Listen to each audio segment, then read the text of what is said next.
Hey guys, it's me. How y'all doing? Um, just been thinking about some stuff,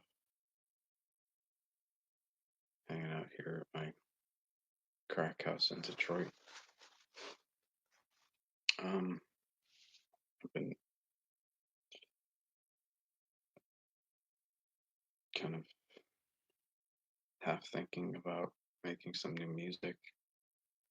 I don't know, kind of like what's the point, honestly. I mean,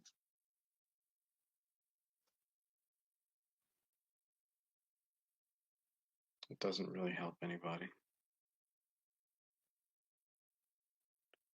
It's a lot of work for me to make an album because um, as anyone who's worked with me knows, I'm difficult to work with. I have a very high standard as far as what I'd like to accomplish, and I very rarely achieve that standard. Um, so it's just necessitated that I take more and more control over the over every aspect of the music when it comes to finishing a production, as you can see from the most recent stuff that I've been a part of making, the Young Astronauts Club stuff, which you know, I got a lot of help from Crystal, but for the most part, especially Europa was more or less my baby. I played a lot of instruments on it, um, engineered, wrote the vast majority of the music, and you know, it was a lot of work. I mean, from beginning to end, it was an expensive pursuit.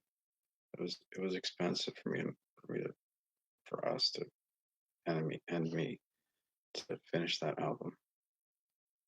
It didn't really accomplish anything. I don't know many people who appreciate it or like it or have said anything to me about it, them liking it or anything. I'm not getting any like real positive feedback. I'm not getting any money from it because it's basically just been stolen all over the internet. And I just don't see the point in making any more music. It's just a gigantic time consuming pursuit. And um, you guys are just going to take it anyway.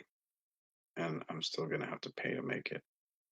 So it's kind of like, I'm done, really, honestly. If you guys want more music from me, then pay me. Pay me first. It's that simple. I have a Patreon account. I have uh, any number of ways that you can support what I'm doing. And I'm still, you know, basically supporting myself with everything that I do. So it's like you, you guys constantly want something, or people constantly want something from me, but nobody's willing to really like give me what I need in order to do that something. It's pointless, you know.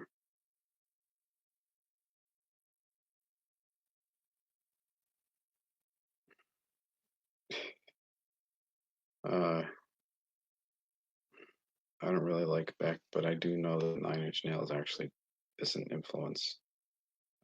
We're an influence on Nine Inch Nails, not the other way around. I don't really like. I think Nine Inch Nails hasn't really, you know, it's just cheesy, frankly, mostly. It's like a cheesy rip-off, watered down corporate version of a lot of music, including my own. So please don't compare me to Trent Reznor. Compare Trent Reznor to people like me, because that's what he is. He's a corporate version of artists like myself and Skinny Puppy and Ministry and all kinds of other stuff that came before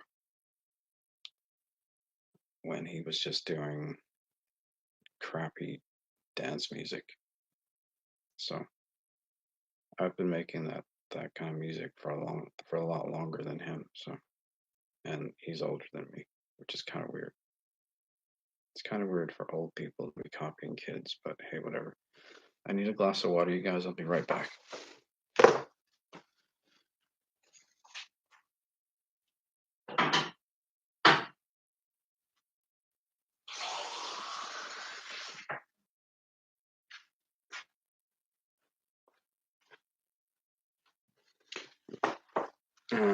But yeah, I mean, what do you expect from a drug addict? Drug addicts can't come up with anything. All they can do is copy other people and claim it as their own.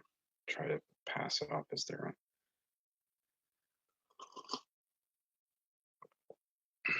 own. But yeah, just because I'm younger, I guess, huh? And I don't have gigantic corporate backing because my parents aren't loaded. Whatever, I don't care. Resin sucks, and I don't like Beck. Um,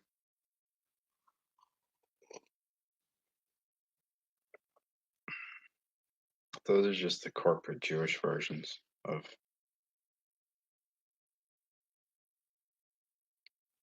I am an independent artist. I operate everything on my own company. I always have, and probably always will. I don't, you know. Yeah, I am an independent musician.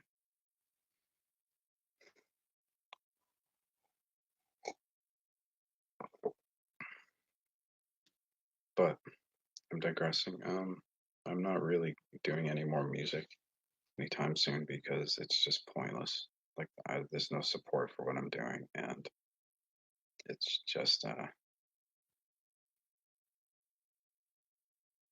money pit that I don't really care to put money into anymore. So, if you guys want to, keep listening to my stuff and streaming it, and I get paid enough from that to maybe make a new album in a few years or something, then I'll definitely think about doing that. But I'm not doing any new music anytime soon. There's not going to be any new music anytime soon. I'm not planning on it. I'm planning on doing things that will actually like pay my bills. So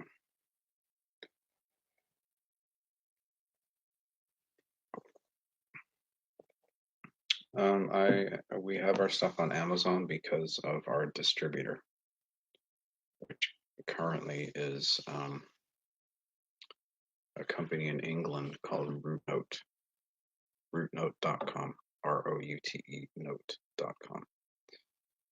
They distribute it to everywhere. So,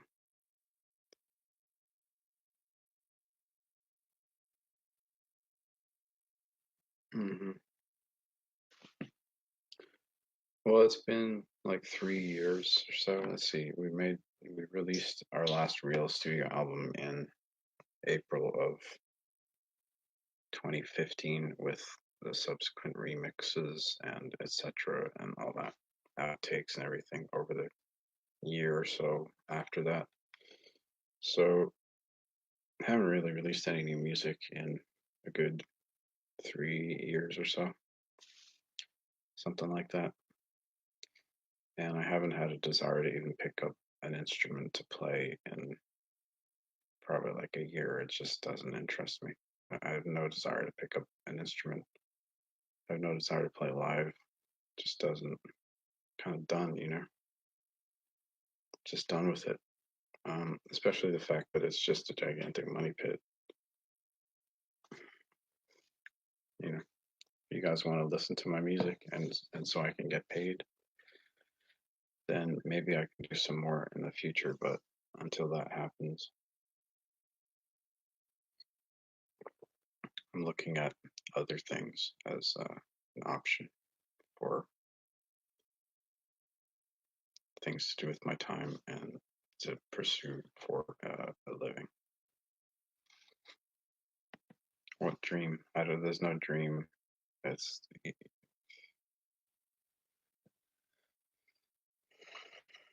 whatever. You know what I mean? Pain in my ass. Waste of time. Waste of time. I'd rather be a farmer or a carpenter or something. Frankly. In fact, I am a carpenter. I got into learning how to build things because um, it was the same back in the 90s when I started. Uh, Music was just, we kept getting ripped off. So I learned how to do something else. Um, I learned how to do other things. And still now, we're still getting ripped off, just in a different way. So the rip-off artists are ahead of us, and they'll always find they always find new and creative ways to rip off actual artists. Yeah, I don't really care about recognition. I'm not a narcissist. I didn't make music for recognition. I don't actually care about being recognized. In fact, if you notice, my picture is not anywhere on any of my albums or anything like that because I don't really want to be recognized. I don't need the aggravation. Like, I learned that pretty early on because we used to get recognized a lot. My band used to get recognized a lot when we first started out, and um, it just ended up being a pain in the ass. Like, I couldn't walk down the street in my hometown without being bothered, and I don't really like it. Don't really like to be bothered by people because fame and the whole culture that goes along with any kind of celebrity just makes me really uncomfortable. It's not something I want to be part of. I just want to make music and be able to support doing that and not have to worry about, like, you know, taking care of my kids and my family and stuff. But that's not even happening right now. So, um, because people just want to steal your music by the billions of downloads. So,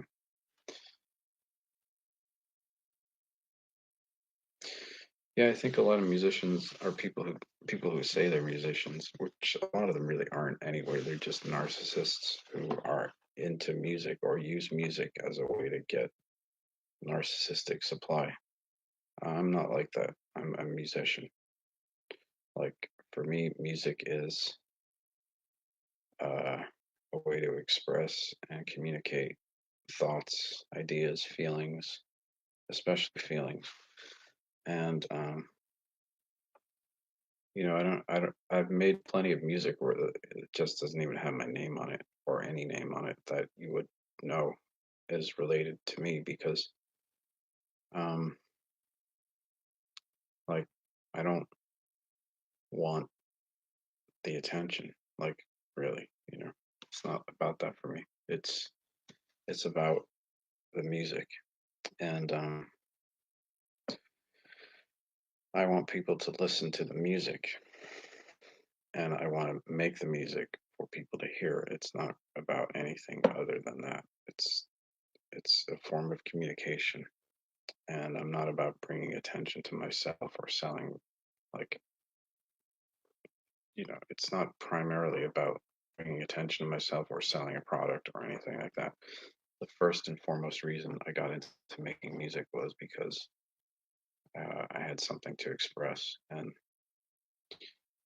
right about now I kind of feel like I'm done expressing that anyway. And coincidentally, it's like, you know, the business side of it is just not working out, frankly, because, like, record labels are crap, frankly. They don't know what they're doing anymore. They don't know what they're doing, period. Um, distributors are untrustworthy. Internet companies will just steal your music and feed it to a million people, and you have no way of like monetizing that. Um, it's just all the potential income sources are for musicians are drying up, and live performance you have to charge like you know $100 a ticket just to do any kind of live performance, and who's got the money to pay that? Nobody. It costs a fortune to rent venues to set up shows, insurance, and you got to pay people, and everything is just not even feasible anymore. Like guys like bands like that are still touring. They're touring in big venues. Their records are not selling. They're charging $100 a ticket, and they're still not making any money because at the end of the day, they got to pay everybody. They got to pay the venue. They got to pay promoters, ticket people, staff, sound people, crew, etc. There's nobody making any money in music anymore, so it's just kind of pointless. So I'm looking at other things, like exploring other options. Um,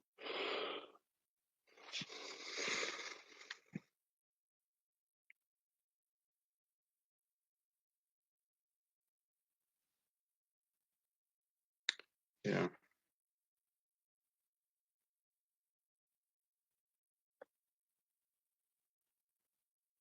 and that's what I think music should be about. Is about like helping your feelings, helping you feel better. It's not about anything other than that. And if you're doing it for any other reason, I think you're doing it for the wrong reasons, frankly. And you can do that at you can do that at home, and nobody has to hear it. You don't have to turn it into a product. You don't even have to put it on the internet.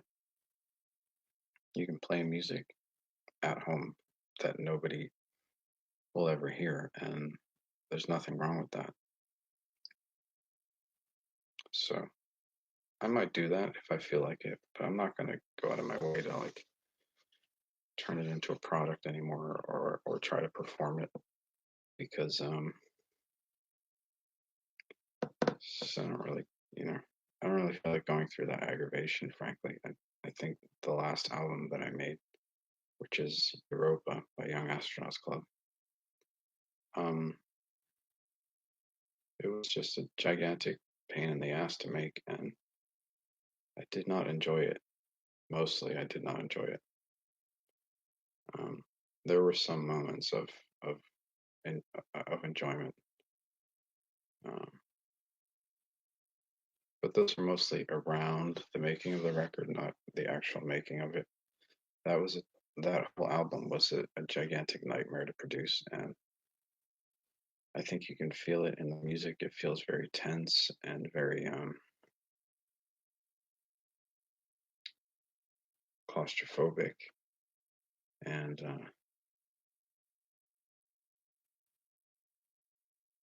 I don't know, just feels really kind of desperate overall. The whole vibe of it, because maybe we were trying a little too hard, and uh, I just don't care anymore. I'm not going to bother trying. So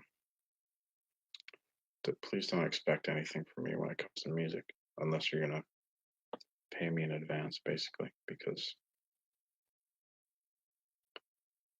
I don't have that interest anymore. Okay, guys. So I'm done. I quit. It's over. Um.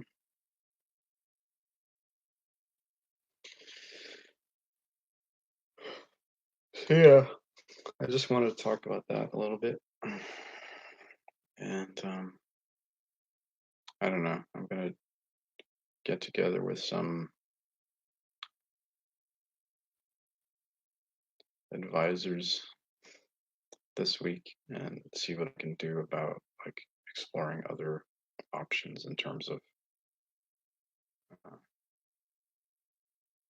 what I can do before between now and 2024, 23 and 24, because I expect that I am actually going to be able to run for president in 2024. And I expect that I'm going to be getting nominated by the Republican Party because of any number of reasons, but mostly because the other potential nominees will likely just be idiots, frankly, and spineless. And I am neither. I'm not. I'm not an idiot. I'm not a coward, and I'm not lazy. I work very hard. I'm pretty much not afraid of anything, and yeah, I'm not really afraid of stuff. I'm not afraid to say something when nobody else is willing to say it. I'm not afraid to do things that nobody else is willing to do. Um, and what was the other one? Lazy. Yeah, I work very hard at anything that I commit myself to. And I just don't think you're going to find that in any other candidates. Uh, oh yeah, I'm not an idiot either. On a bad day, I probably have an extremely high IQ, um, which makes things sometimes very frustrating. But I have the intelligence to know how to work around that and make things happen nonetheless. All right. And I expect that if you guys want me to be president, I'm going to get some support, if you know what I'm saying.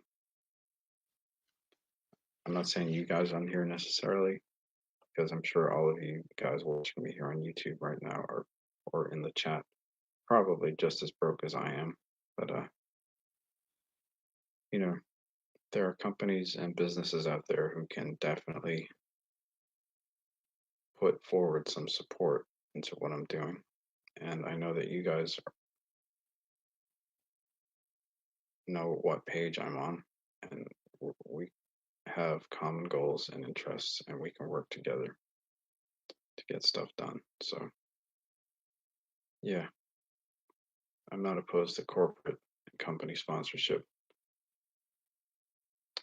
as long as it's a company that I can agree with and work with, and have no moral objection to the behavior of, like, say, Planned Parenthood. I won't be accepting a dime from Planned Parenthood. So take your money and stick it where the sun don't shine. Baby killers. You want to talk about Vietnam veterans being baby killers? Planned Parenthood are the biggest baby killers ever. So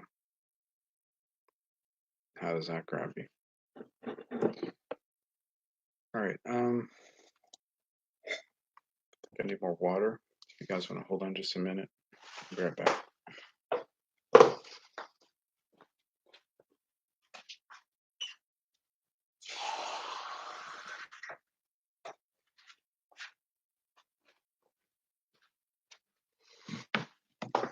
Okay, so I wanted also to let you guys know about a radio show that I'm going to be on this Wednesday.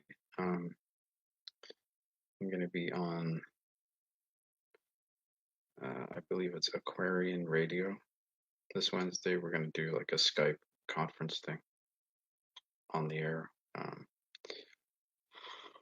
at 2 p.m. Hawaiian time. So that's, you check out whatever time zone you're in.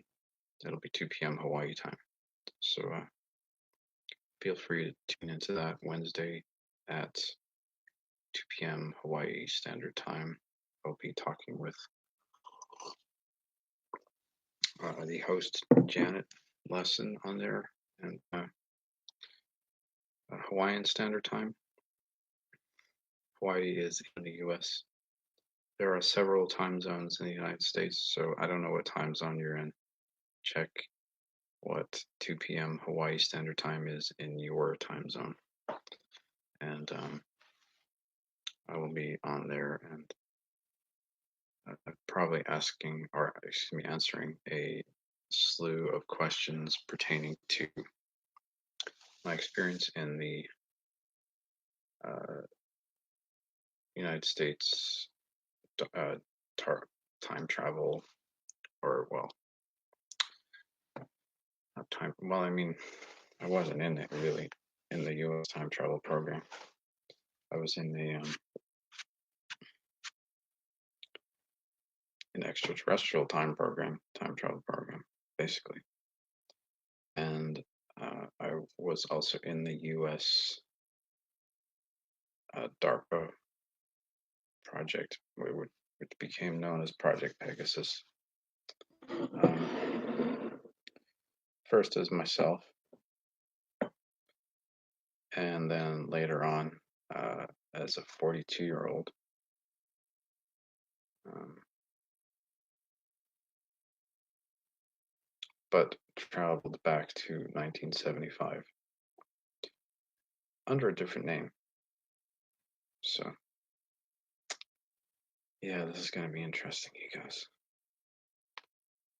So, you guys are going to think this is crazy, but time travel is real, you guys, and aliens are real, and they've been here for a long time. Our government's not about them, and if I end up being president, I'm going to open up that can of worms as wide as it can possibly go and let it out. So,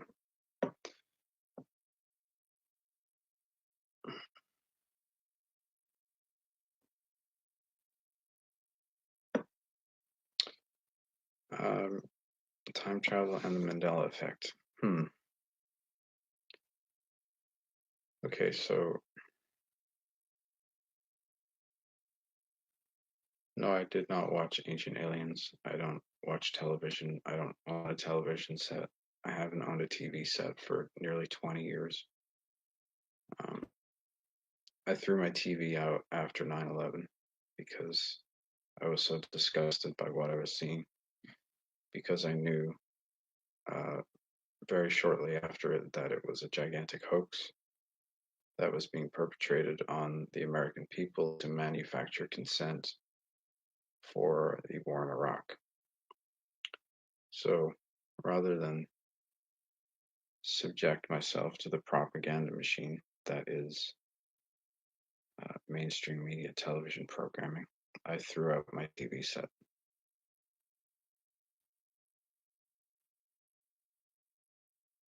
So no, I don't watch TV. I don't watch TV shows. I don't know anything about TV or TV shows.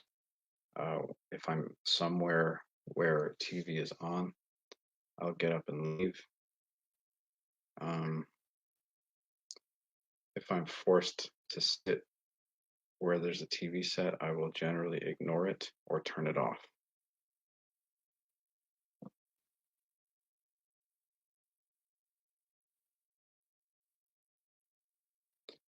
Two sets of memories for one thing. Are you talking about like the Berenstain Bears thing, for instance? Um, Things change, you know.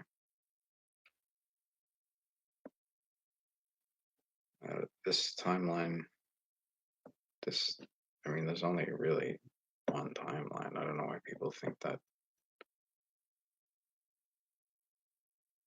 there are so many timelines. I don't know what that theory is based on, but time is like a ball of string, right? And you can look at it from outside. Like, for instance, God has a perspective on time that is like looking at everything that ever happened wrapped up as a ball of string. and so do other dimensional beings, which we call aliens, or maybe thousands of years ago they used to call them angels. Um, and there's only really one timeline, but events can be changed depending on free will. Some things are definitely set in stone, like they can't be changed. Like, for instance, World War II. That can't be changed by time travel. You can't go back and stop World War II from happening. You can't go back and stop the Civil War from happening. These are huge, major events in history. History is like if you took the ball and unwound it, it would be a straight line, right? Um, and then you can look at every single event in chronological order. But it doesn't always work that way. It's wound up like a ball, so some things overlap sometimes, like certain aspects of the timeline can bleed over into other parts of the timeline. Like you can punch in almost if you're really uh, either on a spiritual level, highly advanced, you can sort of interact. You understand what I mean? Or if you have literal technology that can travel, it can take you from one part of it to the next. You can step outside of it and then punch in anywhere. Does that make sense? That's the simplest way I can explain it. And this is coming from someone who studied quantum physics and understands a bit about this stuff. But um,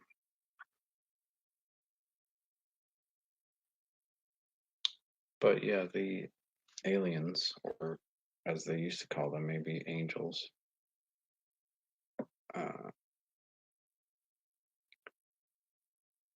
they have advanced technology that allows them to step outside and to punch in at any particular point in the ball of time. What if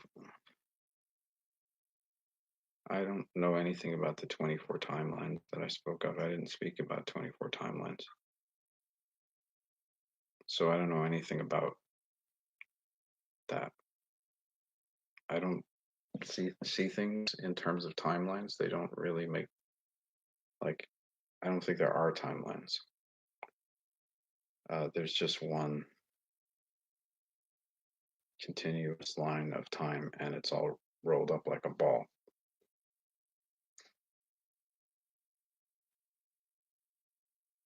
In my observation and my study, that's how I come to understand it.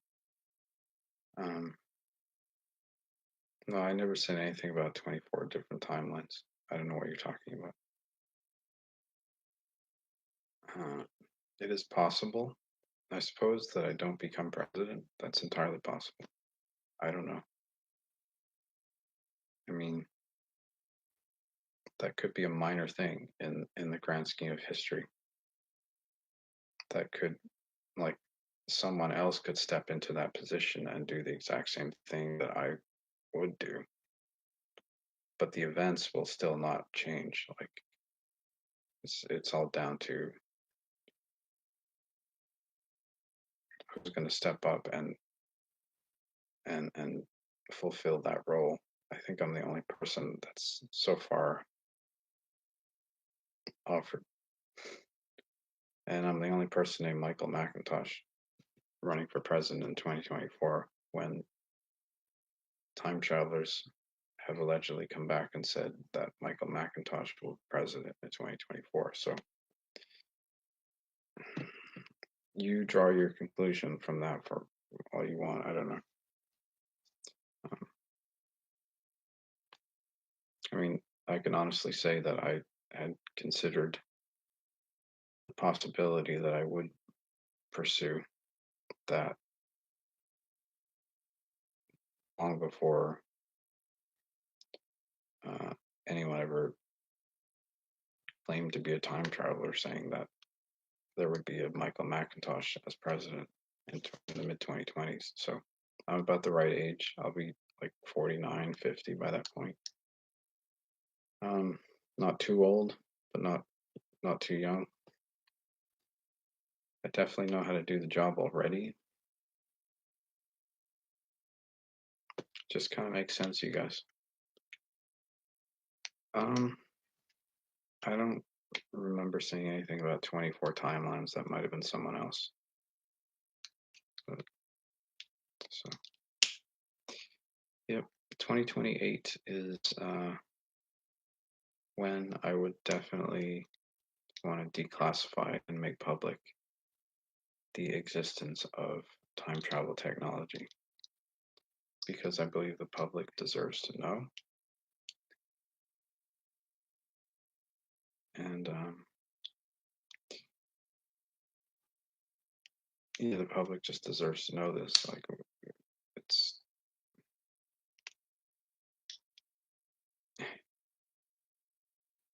well, you're right. Age isn't really that relevant, but I mean, you don't want an 80-year-old in the White House because they're not going to be in touch with the rest of the people.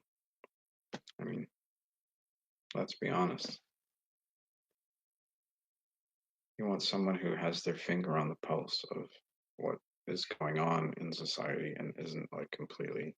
I mean, yeah, maybe an 89 90 year old at some point would be okay, but like at this point, we need someone who's, you know, maybe a bit younger, like myself. Someone who's going to have the energy to get a lot done in a short time because that's all the time we're going to have is 4 years. Um, and you guys, I can do a lot in a short time. Like because of my age and level of energy, I can probably do twice as much as president as say Donald Trump will be able to do in 8 years. Just because like I work.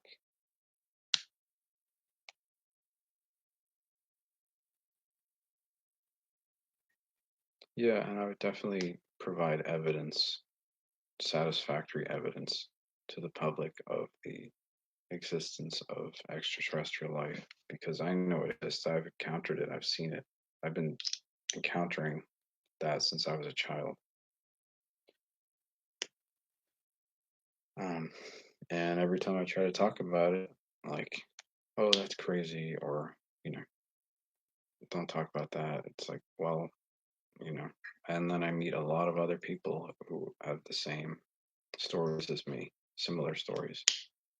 It's too many for it to not be worth considering. Then why are they telling us all to shut up? I mean, come on, this stuff is real.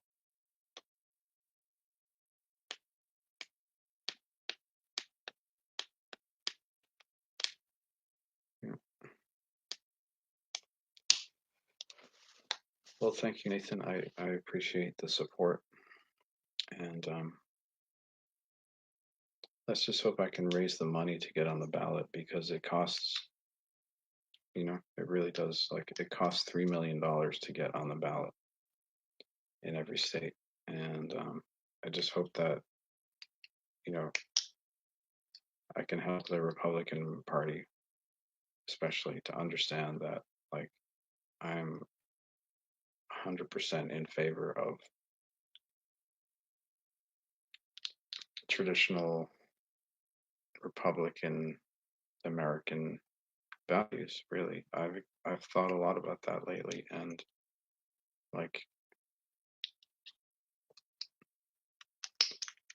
what in terms of what side of the political spectrum I would be on if I had to choose one or the other, I would definitely be in the Republican camp. Like, um, I mean,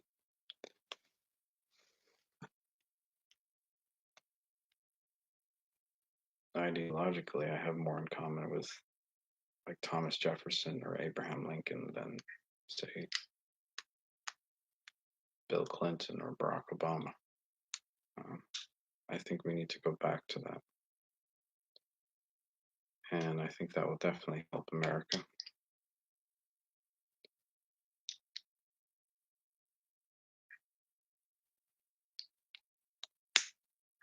And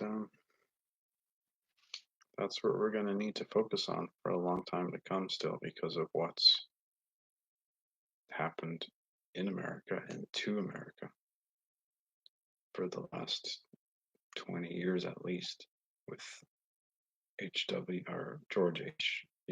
W. Bush and the Barack Obama administrations. I believe that Trump is just the start of really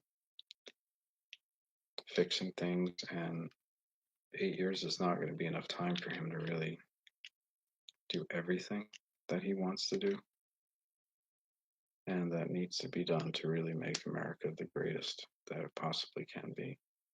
And so, yeah, that's kind of part of my mission, is to make America the greatest again. Not just great, but the greatest. Remember when America was the greatest, you guys? Are any of you old enough to remember that? I mean, it wasn't perfect, but it was still the greatest. But we're going to make it the greatest again.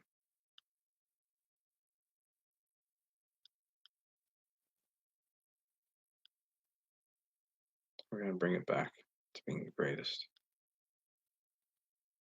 All right. You guys with me on that?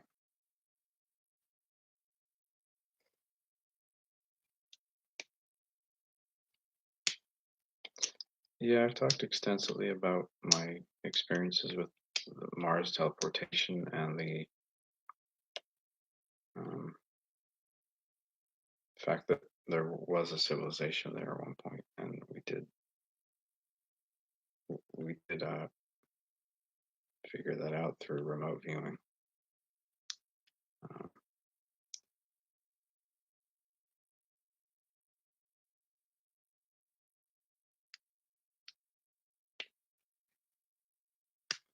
the Anunnaki. What are the Anunnaki again? I can't remember. Are these the supposed aliens that supposedly created humans?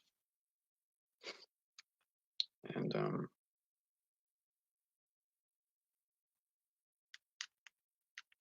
yeah, I don't know. I mean, I don't believe in that, so I don't know.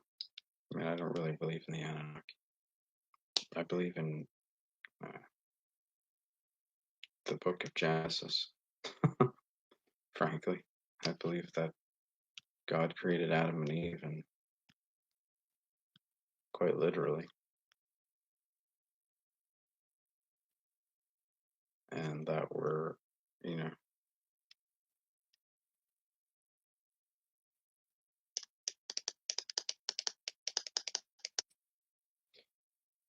we were supposed to live forever, but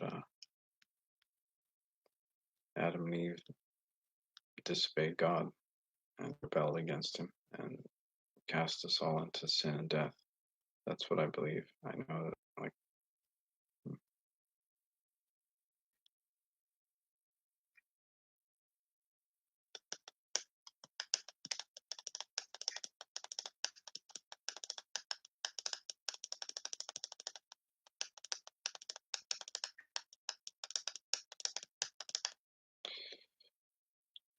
yeah.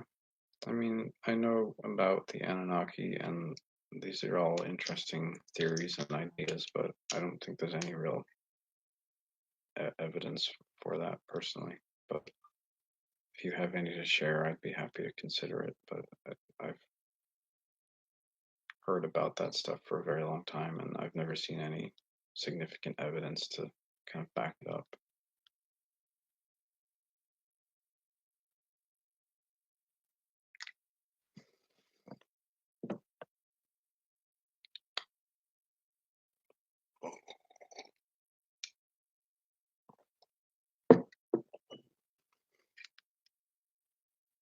Maybe that's just the radiation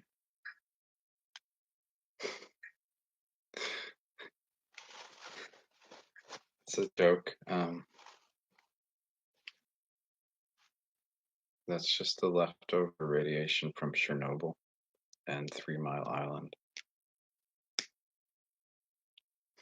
We all have a kind of a glow about us on the East Coast.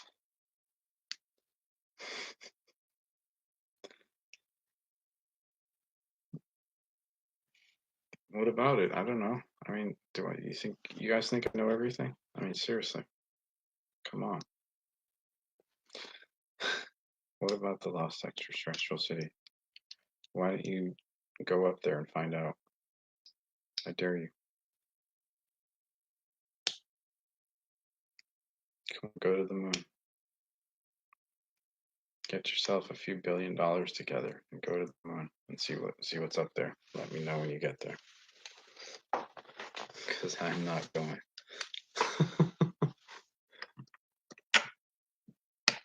I've already been to Mars, you guys. I didn't like it. Mars is not a nice place.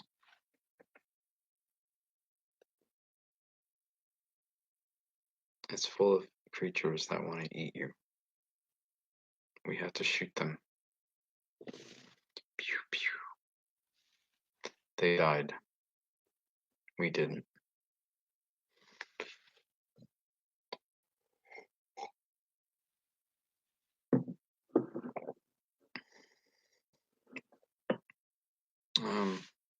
I think eventually we will. I mean, Elon Musk wants to wants to go to Mars. I think eventually humans will inhabit Mars, but it needs to be done in a way that isn't, intrusive, because there's life up there, and some of it's intelligent, highly intelligent. Um,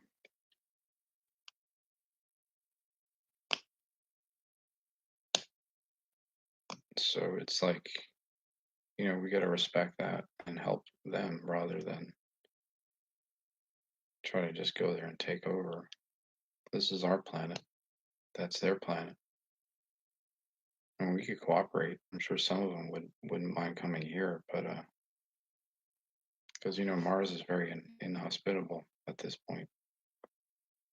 Um,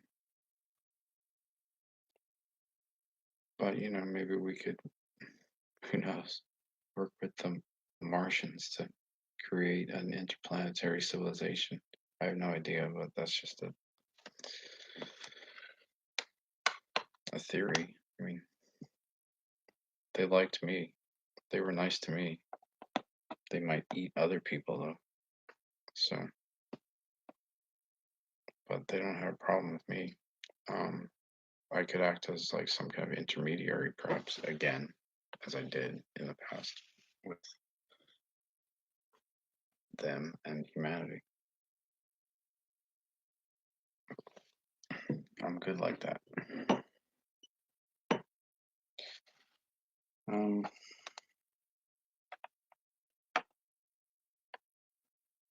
yeah, I'm pretty good like that.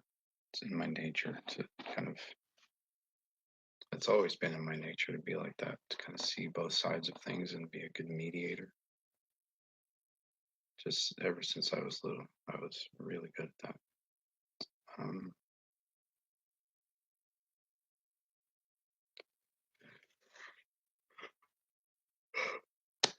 Mars was involved in some sort of cataclysmic war of some sort.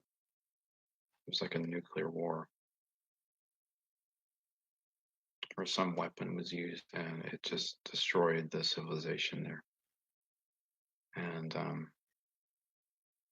the inhabitants went underground into caverns that they had made, and they survive to this day underground, and they still have some weapons and things and some stuff left over from the civilization, but mostly it's been smashed to pieces. And what you see on the surface of Mars, like the rocks and everything that's there, are just remnants of a destroyed civilization. Like if you can imagine, say New York, or well, God forbid that ever happens, but like any major city got bombed out, um, the rubble would still be there. But that's what you're seeing on Mars is rubble from a civilization that used to exist. Um,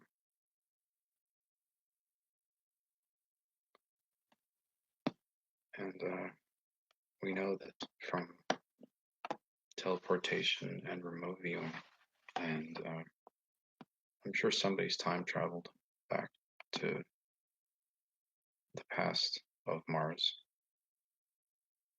and teleported there somehow. It's probably happened. I don't think I did that. My memory is still very foggy in terms of what exactly I was involved with. Um, because you get memory suppressed a lot of the time, especially if it's US government. But in one recent sort of informal regression therapy session that my wife conducted, she was able to figure out that I had been to Mars like 7 times. I only remember at this point a couple, and I only just started to remember one of them very recently. So, and I'm still coming to terms with like the first one. It's not, like the memory's there, but it's not something that will go away. But it's hard to acknowledge because at this point I'm still considered crazy for remembering it. But hey, yes, I know all about uh, healing frequencies and regression therapy, and even like hypnosis can kind of help. I haven't tried hypnosis, maybe I will, but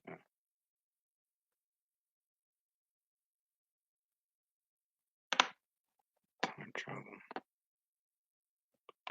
Did who time travel? I don't know who you're talking about. But yeah, I'm gonna try to do more regression therapy and see what exactly I can remember, and maybe make a recording of it this time so that um, I can just like upload it right to the internet rather than try to talk about it. But maybe I can like do a regression therapy session and record it. That might work. Um, and if there are any other people out there with some strange memories, maybe you are actually just remembering. Like if you have some strange thoughts in your about like maybe you've gone to other planets or whatever. Maybe those are just memories that you had suppressed when you came back, because that's what the government does, and that's what indeed the ETs do as well. They suppress your memory so that it's not as traumatic for you to fit back into society, and then they like it gradually wears off.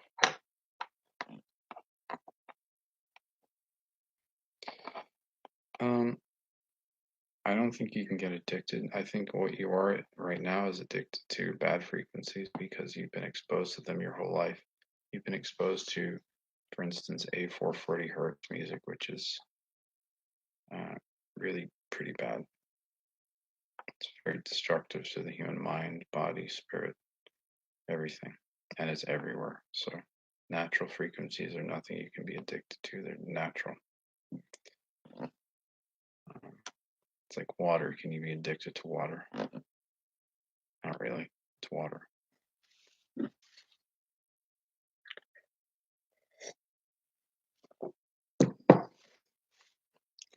I'm addicted to water, you guys, and fresh air.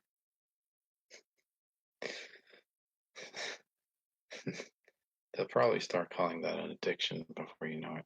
Yeah, he likes he's addicted to taking showers. He likes to be clean. There must be something wrong with him.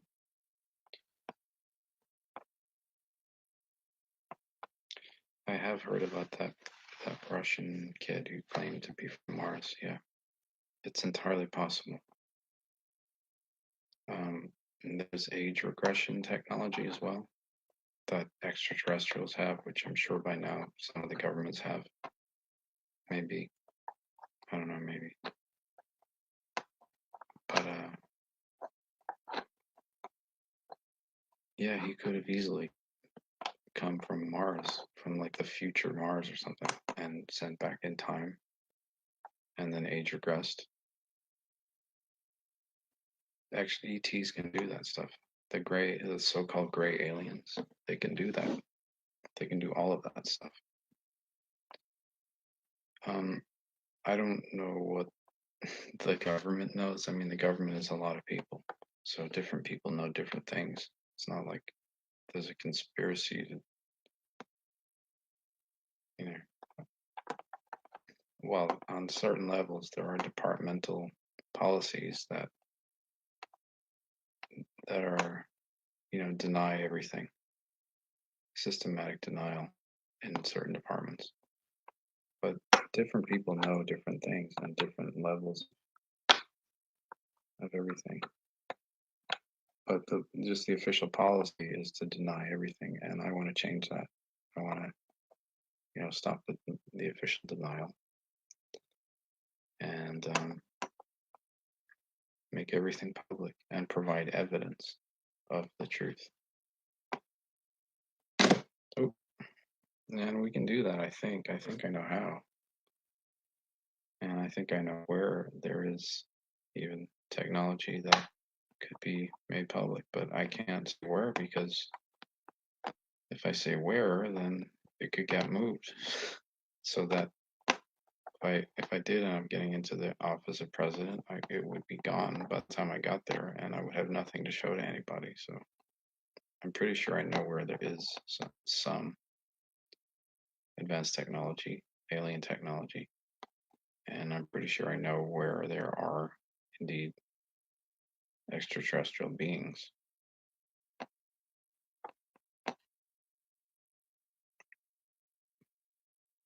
But I can't tell you that because if I do, it could get moved around and buried, and then there's no evidence.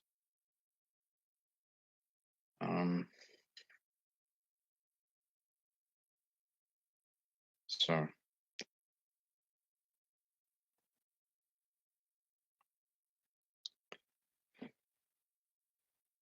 hello, Eric. Welcome to hour 2 almost.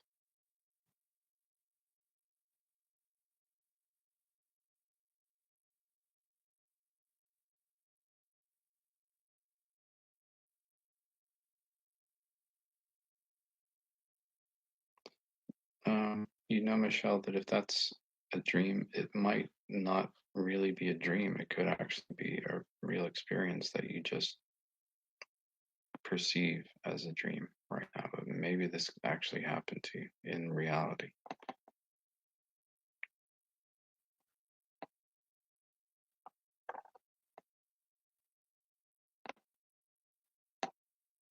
Town hall practice. Yeah, really.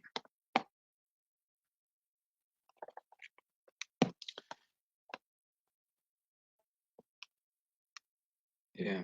So maybe this actually happened to you and your memory was suppressed. It's entirely possible. Now I have evidence that. Oh, did I visit Roswell? No. No, wait. Hold on. Did I go to Roswell? Have I been to Roswell?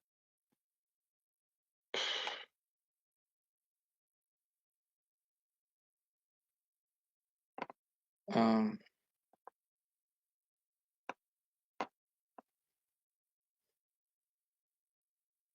Yeah, I did actually.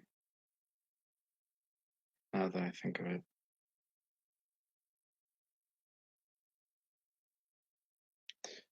Not in recent years. Like I've gone back to various points and Roswell was one of them, like the Roswell incident.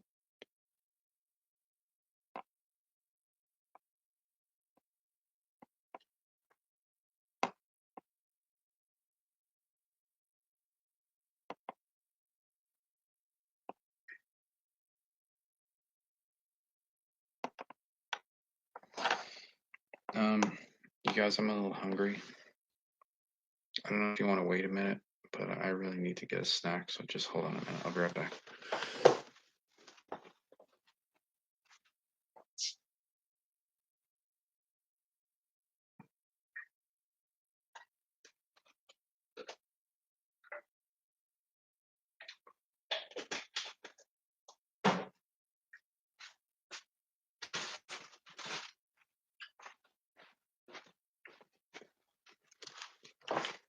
Okay.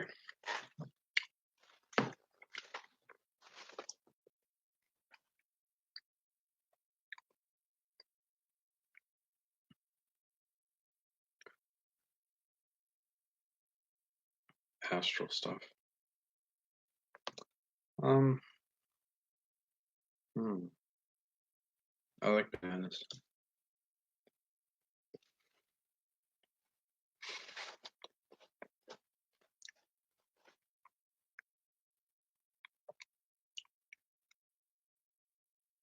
I think a lot of people perceive that things are happening to them in the astral realm that are actually happening to them in real life because they're too scared to accept the possibility that it literally physically happened to them, not just in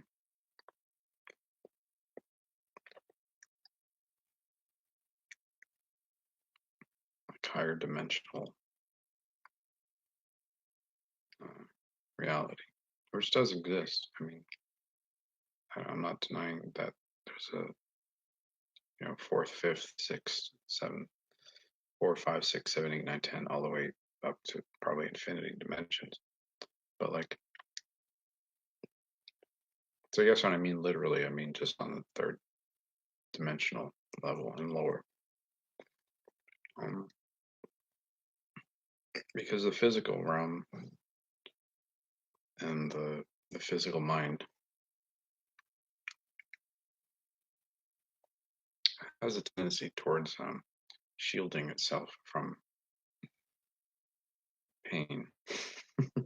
So if something happens to you, like if you're abused or anything that might be traumatic, your mind automatically says, no, that didn't happen. That couldn't have happened. That is impossible because it doesn't want to accept the discomfort. So while I certainly accept the idea of other dimensions, I mean, I know they're real. Um, but these things could have happened to you literally and physically as well in lower dimension, like third and lower dimensions. And like, you know, this body and the mind, physical mind. Um,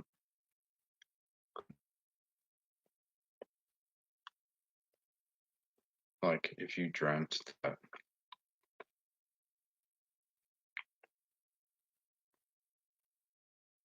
you know, something simple like you got up and went to the bathroom in the middle of the night, or you think that you dreamt that. You could have just literally got up and gone to the bathroom in the middle of the night, but like you thought it was a dream because, you were comfortable in your bed and you didn't really want to get up and the floor was cold and all that kind of stuff. If the mind can play that kind of trick on you, imagine what it could do if, say, you were taken out of your bed by extraterrestrial beings and subjected to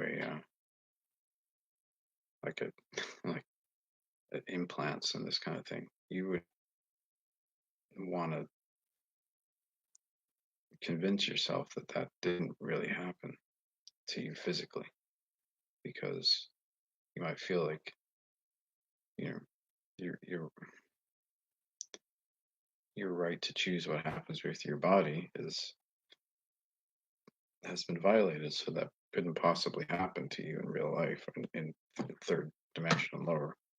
So you assume that it's all either a dream or um, some sort of astral fourth, fifth, other dimensional thing that you don't fully understand. What I'm saying is that, you know, these things do happen. Like, they happen all the time. And we have collective amnesia about stuff because we're living in a massive state of denial. And the system that has been created around us doesn't help. It reinforces that denial. Um, so we need to like wake up from our collective amnesia and stop living in this denial, because these things are not unusual anymore. This happens to so many people. I mean, just a few months ago, um, I was taking a shower, and I know that something had happened to me the night before, but I couldn't remember it fully. And I found like needle marks on my arm, like I had been tagged, like three little points, and then they were in three different places on me, all the same. I took pictures of it. I'll share it with you guys sometime.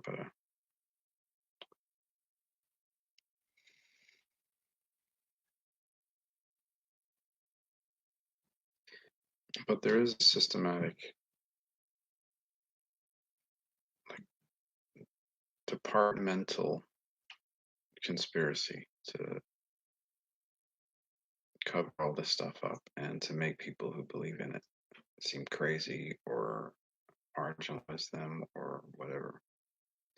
Um, that's well established, I think, at this point. You know, government denies knowledge. I mean, it's just it's a routine thing, and until the policy changes, that's going to continue to happen. So what I'm saying is we need to change our policies. We need to um, first change the policy so that anybody who saw something can say anything they want about it and not fear anything happening to them, like losing their job or whatever happens to people. I don't know what happens to people who talk about this stuff who have worked in, like, say you're in the Air Force and you saw UFOs. I think you're pretty much instructed to shut up about it. If you're an astronaut and you saw something, you're instructed to not talk about it. I'm pretty sure. Um, Nothing that I recall that I was ever involved in required that I not talk about anything. So, I mean, I was just a kid, so I don't think I ever signed any sort of non-disclosure agreement or anything like that. I was a child. I shouldn't have been involved in it in the first place. So,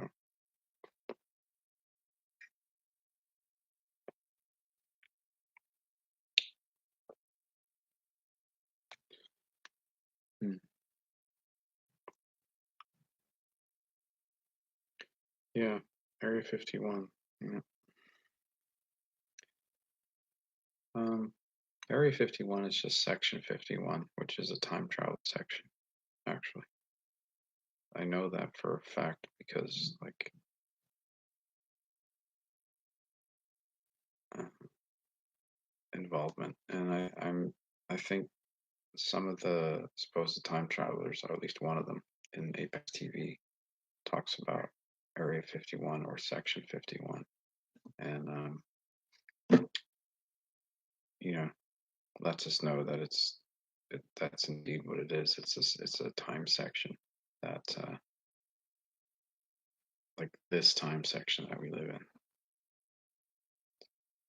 and I think we're on the verge of crossing over into another time section, which is Area 52 or Section 52, which is 20, starts I think in 2028 when time travel technology becomes fully public. So that's a new section of time. So here we are.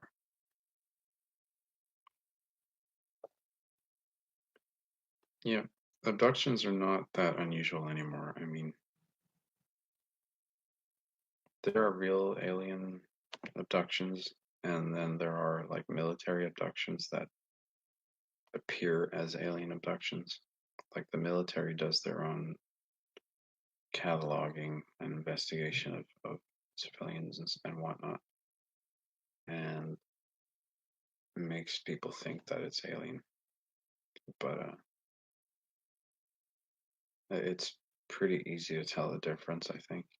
And everybody gets memory suppressed after all of these things, pretty much. So it can be difficult if you suffer from depression or amnesia or any of these things. It could just mean that you have parts of your memory were suppressed and you don't like you're depressed or sad because you can't remember or you're struggling to remember. So what you got to do is just struggle, like fight it. Don't give in to the the programming and fight it and struggle to remember because that's the best thing you can do for yourself. Um, talk about it with someone who's not going to judge you or write about it or something, make videos about it, tell everybody if you're not afraid to, if you're not afraid that something's going to happen to you. Just talk about it.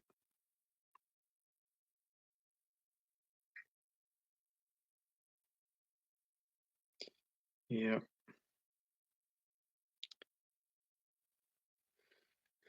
That makes sense. They're trying to censor me as well, I think, too. I mean, I keep getting kicked off social media. I can't keep a Facebook account. They won't let me, for instance. And I've had videos of mine that were completely removed from YouTube. I've had Twitter accounts closed. Uh, yeah, I get banned. I get censored, but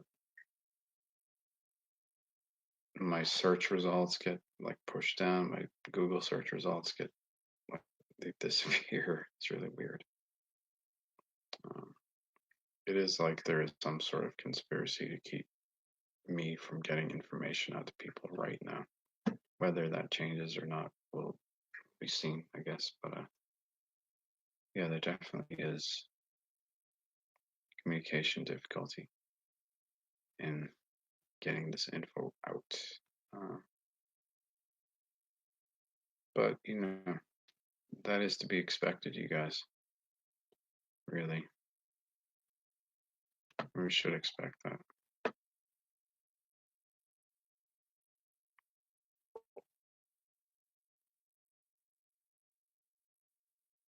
Hmm.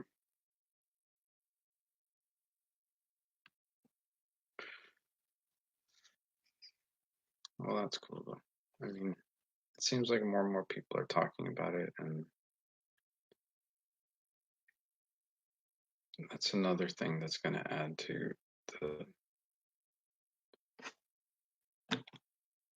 the, the general acceptance of these phenomena as real and true. And um, so, you know, don't be afraid if you don't be afraid if you have actual memories to talk about them, and don't worry about what people think. It's just not that important. What's what's more important is getting the truth out and making sure that, you know, the policies change so that those of us who have experienced things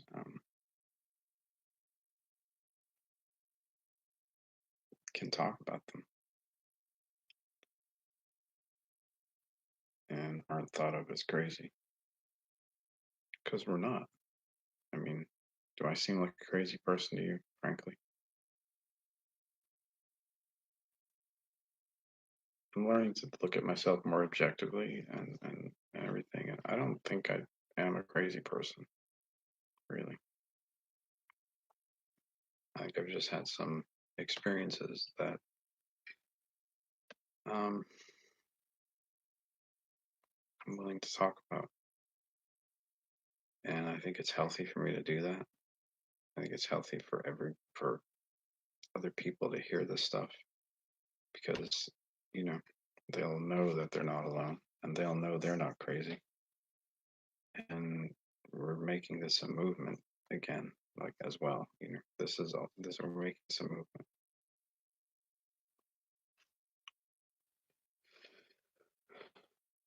Right. Ugh. I think I need more food. Can't stop eating. Hold on a sec, you guys.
Okay. Yeah, time travel. So the thing I'm thinking about when it comes to time travel that will be most beneficial about it is um like if you have access to one single technology that enables you to access every other technology, isn't it important that we make that technology available? Like it's kind of the universe, like the key to every other technology. Because if we can time travel, we can then go to any time and use any advanced technology from any time period, and then use that technology to, we can even bring it to a certain point and create, like, start building a better future from a certain point onward with you know, a greater sense of permanence in mind. Um,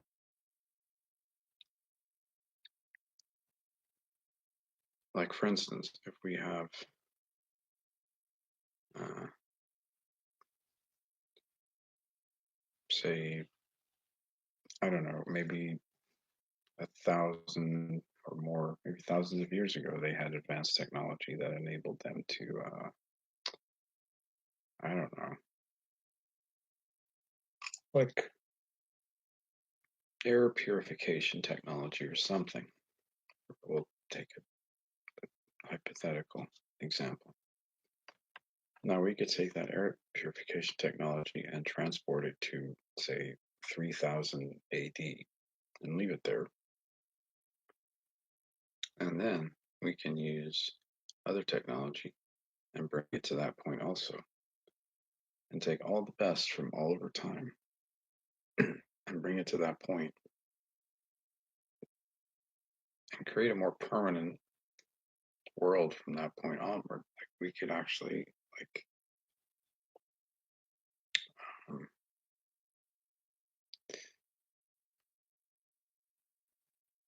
we could create we could have I'm pretty sure that in the future we will have technology that will enable us to extend our lives indefinitely and indeed forever. So imagine being able to have infinite amount of life, infinite amount of time, be able to travel through any point in history to obtain whatever it is that you need and bring it to that point in the future to create a better world in the future. That's literally the solution to everything um, in terms of access.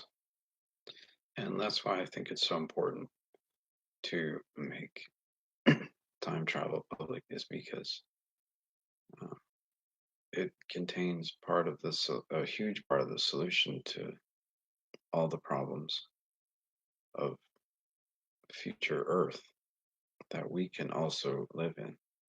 Does that make any sense?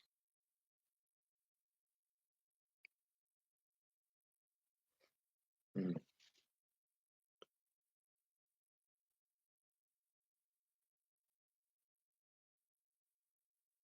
Hmm.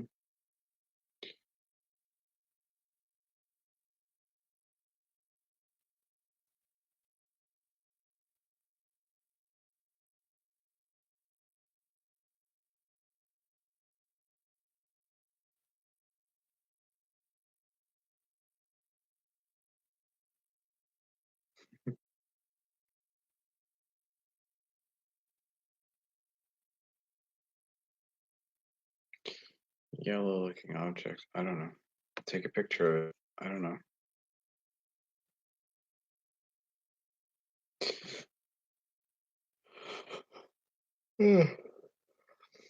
I'm starting to get really tired and I'm still hungry. I gotta stuff myself before I go to sleep. And it's getting late here. Nibiru, I don't know anything about Nibiru. I have no idea. I mean, I don't know.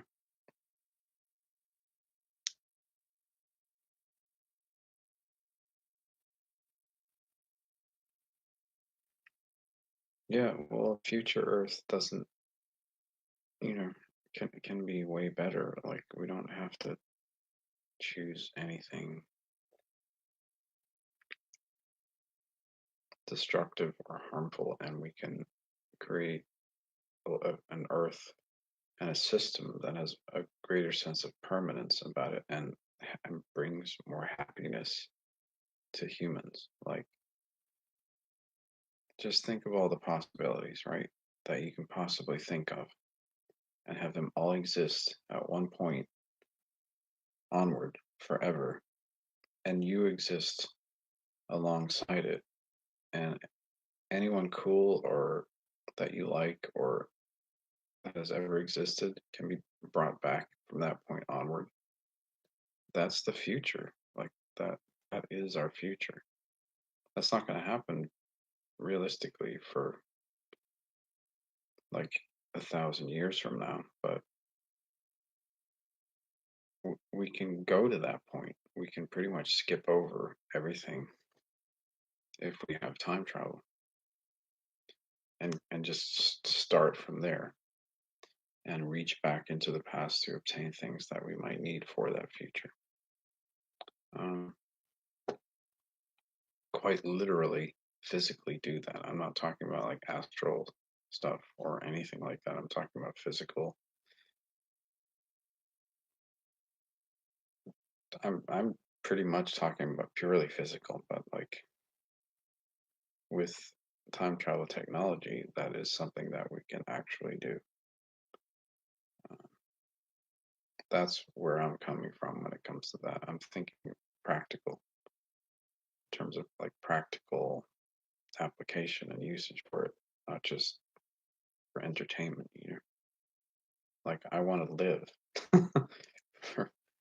and I want you guys to live, and I want to be in a better world. I want to live in a place where there's no wars, no crime, no like poverty, injustice, suffering, any of this stuff. And like one technology could enable us to achieve all of those things.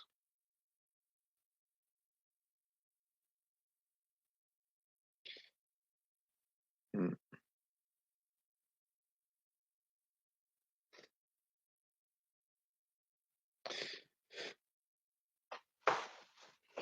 And guys, I don't think you're going to find a more interesting proposal for a platform for President of the United States in 2024 as I'm proposing right now. And I'm not the only person who's got these kinds of ideas, who wants to be president, interestingly enough, or is offering to be president, interestingly enough. One of my colleagues, a person I worked with, is also has aspirations of being president of the United States, and he has some very similar ideas as well. He has a lot of other great ideas, but I mean, I got to tell you, like for instance,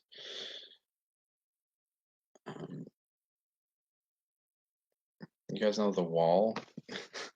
Did you guys know the wall that Trump has used as a huge point of his presidency? It wasn't his idea, you guys. Who do you think came up with that?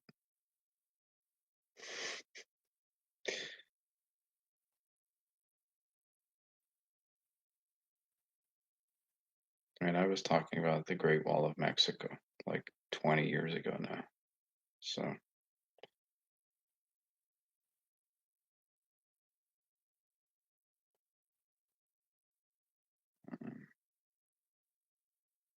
anyway,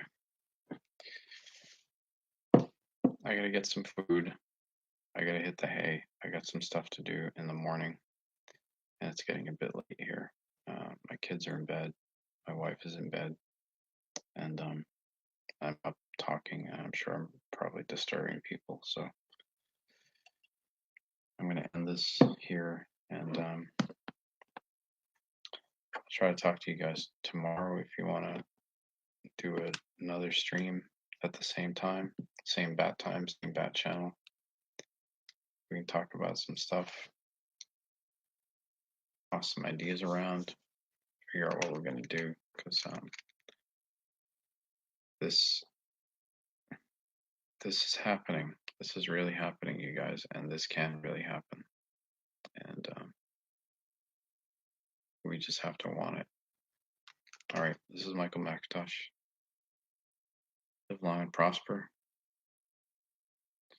Make America the greatest again. See you soon.